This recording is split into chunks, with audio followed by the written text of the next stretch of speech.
MCom final एबीएसटी के students के लिए कंपलसरी पेपर आईएफआरएस के अंतर्गत स्टूडेंट्स मैं आप लोगों से आज यूनिट नंबर 4 का last topic IFRS 11 that is joint arrangement discuss करूँगी।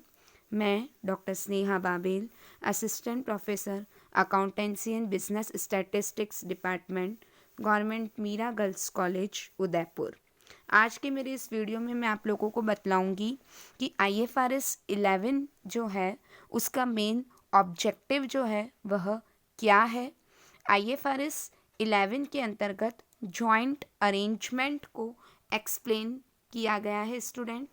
साथ ही साथ आईएफआरएस 11 जो है वह ये बतलाता है कि जॉइंट अरेंजमेंट जो है वह मेनली 2 टाइप्स का होगा, जिसमें कि 2 या 2 से अधिक पार्टियां जॉइंट कंट्रोल में होती हैं। Joint arrangement are either joint operation और जॉइंट वेंचर। यानी जॉइंट अरेंजमेंट कितनी तरीके के हो गए? बिल्कुल सही, चार्ट बनाते हो तो आप क्या लिखोगे? पहला हो गया जॉइंट ऑपरेशन और दूसरा हो गया जॉइंट वेंचर। जॉइंट वेंचर जो है वो एक तरीके से इन्वेस्टमेंट बेस्ड होता है, जबकि जॉइंट ऑपरेशन जो है वह वर्क एंड मनी बेस्ड होता है। आईएफआरएस 11 जो है वह इशू हुआ है मई 11 में, लेकिन ये सभी एंटाइटीज़ पर अप्लाई कब से हुआ है? 1 जनवरी 2013 से ये ऑल एंटाइटीज़ पे एप्लीकेबल हुआ है। और इस आईएफआरएस 11 के इशू होने के बाद में इसने रिप्लेस कर दिया है इंटरनेशनल अकाउंटिंग स्टैंडर्ड 31 को। आईएएस का फुल फॉर्म है इंटरनेशनल अकाउंटिंग स्टैंडर्ड, और एसआईसी 13 को रिप्लेस कर चुके हैं। So student, IFRS 11 joint arrangement के अंतर्गत कुछ टर्म्स को समझाया गया है, जिसमें मेन टर्म है की डेफिनेशंस के रूप में, जिसमें कि एग्जाम में क्वेश्चंस भी बनता है कि मेन की डेफिनेशंस क्या है आईएफआरएस 11 के अंतर्गत। Joint arrangement, joint control, joint operation, joint venture, joint venturer, party to a joint arrangement or separate vehicle. Joint arrangement and arrangement of which 2 or more parties have joint control. 2 या 2 से अधिक parties का आपस में control होता है, उस तरीके का अरेंजमेंट जॉइंट अरेंजमेंट कहलाता है। Joint control, the contractually agreed sharing of control of an arrangement which exists only when decision about the relevant activities require the unanimous consent of the parties sharing control. यानी सभी की जो parties जो है वो control को sharing करी, वो सब एकमत रूप से उसके लिए कंसेंट होनी ज़रूरी है, जिसे हम बोलते हैं anonymous consent. Joint operation, a joint arrangement whereby the parties that have joint control of the arrangement have rights to the assets and obligation for the liabilities relating to the arrangement. So rights and obligation. A joint venture, a joint arrangement whereby the parties that have joint control of the arrangement have rights to the net assets of the arrangement. Rights. Now joint venturer, a party of a joint venture that has joint control of that joint venture. joint venture में जो अलग अलग parties होती हैं वो joint venturer कहलाती हैं।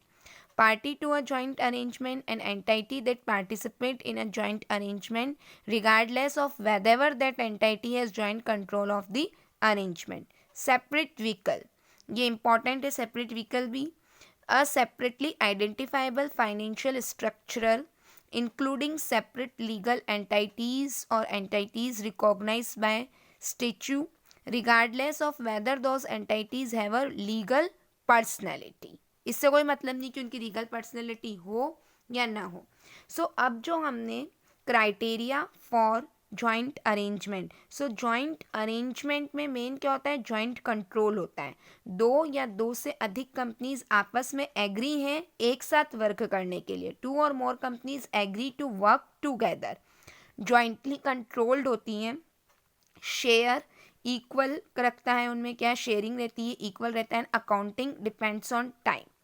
क्योंकि स्टूडेंट्स अभी तक हमने एक तो सब्सिडरी वाला पढ़ा है, एक एसोसिएट वाला पढ़ा है। सब्सिडरी और होल्डिंग में 50%, एसोसिएट वाले में क्या होता है 20%, और एक आता है joint arrangement.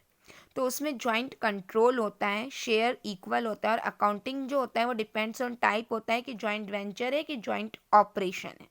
Other investment financial instrument होते हैं जो IFRS 9 या IAS 13 में। अब joint arrangement, a joint arrangement is an arrangement of which 2 और more parties have joint control. तो क्या इसकी कैरेक्टरिस्टिक्स है? पहली, the parties are bound by a contractual agreement, आपस में बंधी हुई रहती है, अनुधंधात्मक अनुबंध होता है अरेंजमेंट का। द कॉन्ट्रेक्चुअल एग्रीमेंट या अरेंजमेंट गिव्स 2 और more of those parties joint control of the arrangement. A joint arrangement is either a joint operation or a joint venture. तो joint arrangement जो होता है वो या तो joint operation हो सकता है या वह क्या हो सकता है, joint arrangement हो सकता है। Now students, अब हम बात करते हैं objective of IFRS 11. So establish principle for financial reporting by entities having an interest in joint arrangement. The core principle of IFRS 11 is that a party to a joint arrangement determine the types of joint arrangement, क्योंकि 2 types बोले, joint venture और joint operation. The type of joint arrangement in which it is involved by assessing its rights and obligation and accounts for those rights and obligation in accordance with that type of joint arrangement. तो main principal IFRS 11 का ये है कि जो party joint arrangement में वो निर्धारित करे कि किस तरीके का जॉइंट अरेंजमेंट है जिसमें कि वो इन्वॉल्व है, और उसी तरीके से वो अपनी राइट्स और ऑब्लिगेशंस, अधिकार और दायित्व को पहचाने, और accounts for the rights and obligation in accordance with what type of joint arrangement. So define joint control required to determine the type of joint arrangement in accordance with that type. So student, joint control क्या है, इस पे भी exam में question बनता है। 2 main बातें आ रही है, control of the arrangement collectively. Collectively का मतलब 2 या 2 से अधिक है, तो जितनी अगर 3 पार्टियां, A लिमिटेड, B लिमिटेड और C लिमिटेड, तो तीनों का जॉइंटली कंट्रोल होना चाहिए। और यूनानिमस कॉन्सेंट जो है हम कह रहे हैं, यानी एक मत होना चाहिए सबका फॉर द डिसीजन रिक्वायर्ड।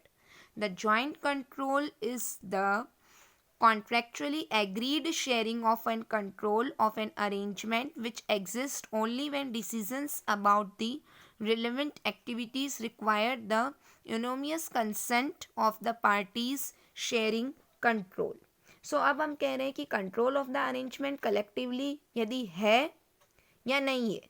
यदि नहीं है तो ये IFRS 11 के स्कोप में नहीं आएगा, और यदि है तो unanimous consent for the decision required होना चाहिए, और यदि ये नहीं है तो फिर अगेन वो IFRS के स्कोप के अंदर नहीं है, और यदि है तो जॉइंट अरेंजमेंट IFRS 11 के स्कोप में हमारा क्या होगा, कंसिडर होगा। सो स्टूडेंट, मेरी जो एक एक स्लाइड है उसको आप नोट डाउन करें, इसके ऑब्जेक्टिव लिखें, चाहे आप हिंदी मीडियम बिलोंग करते हो, इंग्लिश मीडियम बिलोंग करते हो, PG लेवल पर जो है उसमें आप चीज़ को क्लियर समझिए तो वो चीज़ ऑटोमेटिक जो है वह एक्सप्लेन होती है। सो ऑब्जेक्टिव ऑफ IFRS 11 जो है वह मैंने आपको डिटरमाइन किए। Now today's assignment for you student, explain joint arrangement under IFRS 11। IFRS 11 के अंतर्गत आपको जॉइंट अरेंजमेंट जो है वह एक्सप्लेन करना है।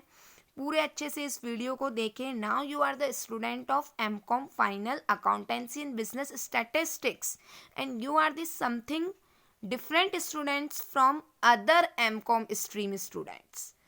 ये इस बात आप लोगों को समझनी पड़ेगी कि MCOM अकाउंटेंसी के जो स्टूडेंट्स हैं वो अदर MCOM स्ट्रीम्स के स्टूडेंट से डिफरेंट होते हैं, and you are no brilliant student.